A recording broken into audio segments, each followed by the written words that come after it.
So I have 4 watches here: Meadowbrook, an Oakmont, a Pinehurst, and a Flintridge. I think I mentioned in one of the earlier segments we did that Hamilton began naming their watches after country clubs, and then again later sorted after people, famous aviators, famous explorers, generals. So this first watch, the Meadowbrook, I mentioned in the previous segment, was named after a country club in Long Island, New York. Now this watch was also a presentation watch from the Cadillac Motor Car Company.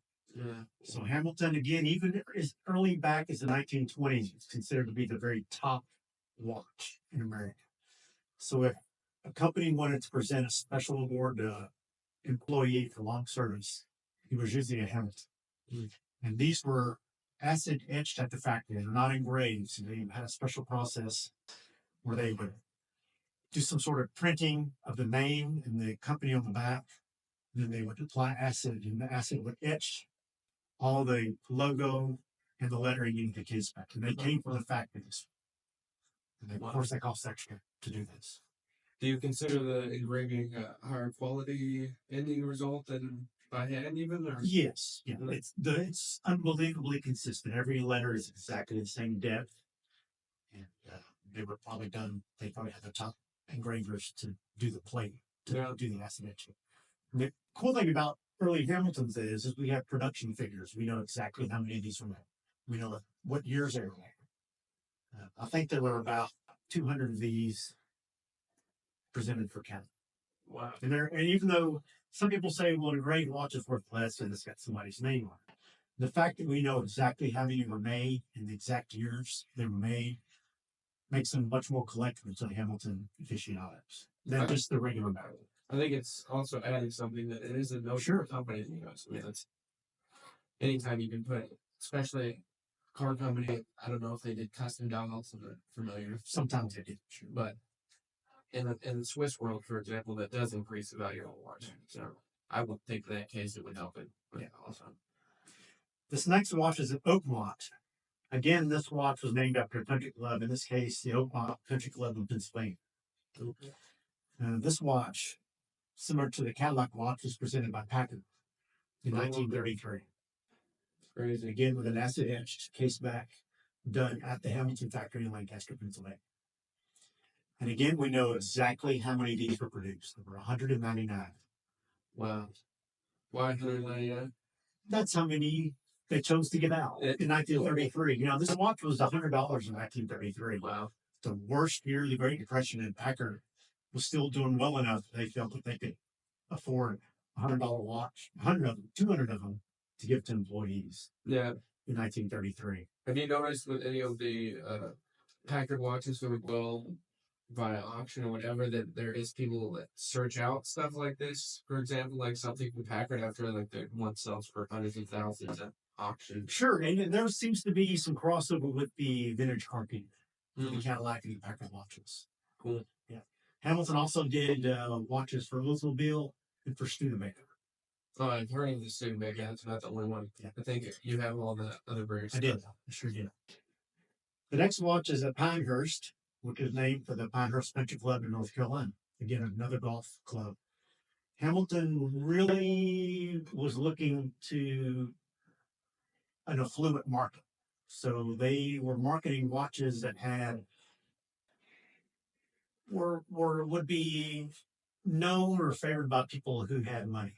People who were members of country clubs. So these are the people Hamilton was marketing the watches to. And by and large, Hamilton watches were much more expensive than Elgin watches, Bulova, Bruin, and Illinois. So they were really looking to a wealthier market. One question on the country club aspect. Did they ever give these away for like a PGA champion or? I guess it was roughly around that time. So I haven't seen one specifically for the PGA, but I see them all the time for golf tournaments. Okay. All the time. I guess it's a market. 20s and 30s, right? Yeah. Give away a free watch and win the tournament and get the gold Hamilton is the winner of the watch. Exactly. Yeah. I can't remember the production numbers on the Pinehurst, but it's maybe 300 or 400 in white and maybe a couple hundred in yellow. It's a very rare watch. And you mentioned something about that watch. It's my favorite watch. All the watches I have. No price to take it. Huh? No price to take. And I've had several of them. This one is unusually nice. The case is just razor sharp. Yeah. Everybody. You see them a lot of times. The design starts to get worn. The corners get a little soft, but this one is just razor sharp. You mentioned that the finish was still on the right. The center case body has a frosted kind of matte satin finish, whereas the bezel and the case back are polished.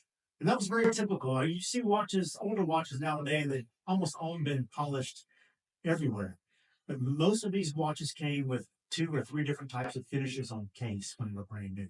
Mm. So it's very unusual to find a watch that's, this case, almost 95 years old, that still has all of its original finishes. Art Deco. Yeah, you wonder about some guys spent $90 to $100 on this watch, wore it a few times, and then never wore it again. Yeah. And it's been sitting for 90 years somewhere. Yeah. Never having been worn more than, a month at the most, maybe. You wonder what the line he wear? Yeah. Even more than that. With the ones that are polished, also, you almost wish you could go back and tell them what. Exactly. Don't do it. Right. Leave it alone. That's right. Yeah. So this next watch is a Flintridge. It's 14 karat white gold. It was also made in yellow gold. And so the appeal of this watch, according to Hamilton's advertising, was this was an ideal watch if you played polo. Mm. Again, an affluent sport aiming to capture an affluent market. So this watch has a covered bezel that there is a button on the upper right lug. So when you want to tell the time, you push the button and it flips open the lid so you can see what the time is. What is that considered, the lid itself? Is it like a shot? It's a honey case. So similar to it's a honey case. Yeah.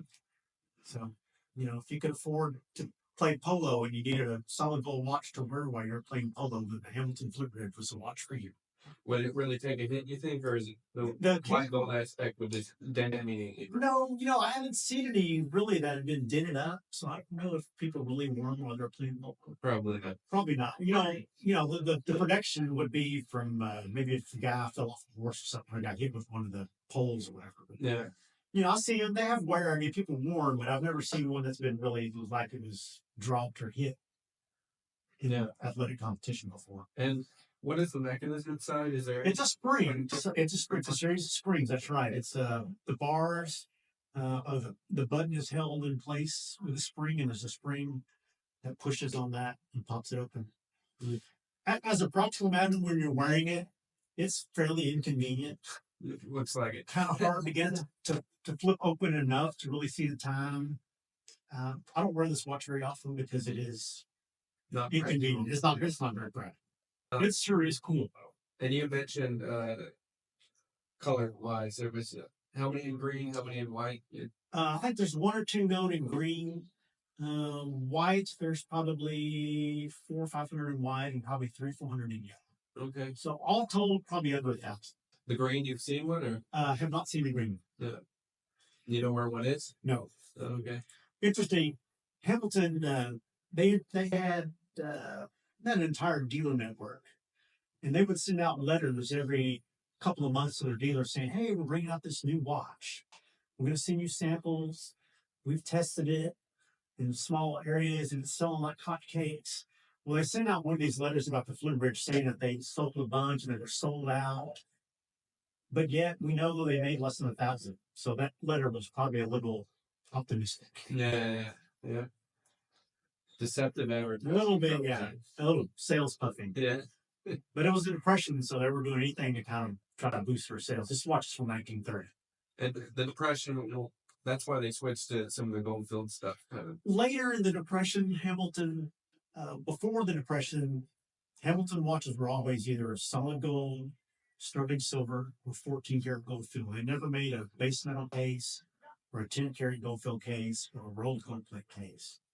Starting in 1934, they started making 10 karat gold fill cases. Yeah. Just so they could get a watch priced under $40. Makes sense. Yeah. Because the Flintridge with the 19 jewel movement was $150. Yeah. In 1930. Even at the $40 price point back then, again, the people buying this are going to be at minimum middle class kind of upper middle class. Correct. Elgin and Bulb at the time, when Hamilton was selling their minimum $40 watch, there were Elgins that were $12. Yeah. There were Bulbas that were $15. So even Hamilton's cheapest watch was more than double what some of the competitors' prices were. Yeah, that's crazy. Really a premium product. Yeah.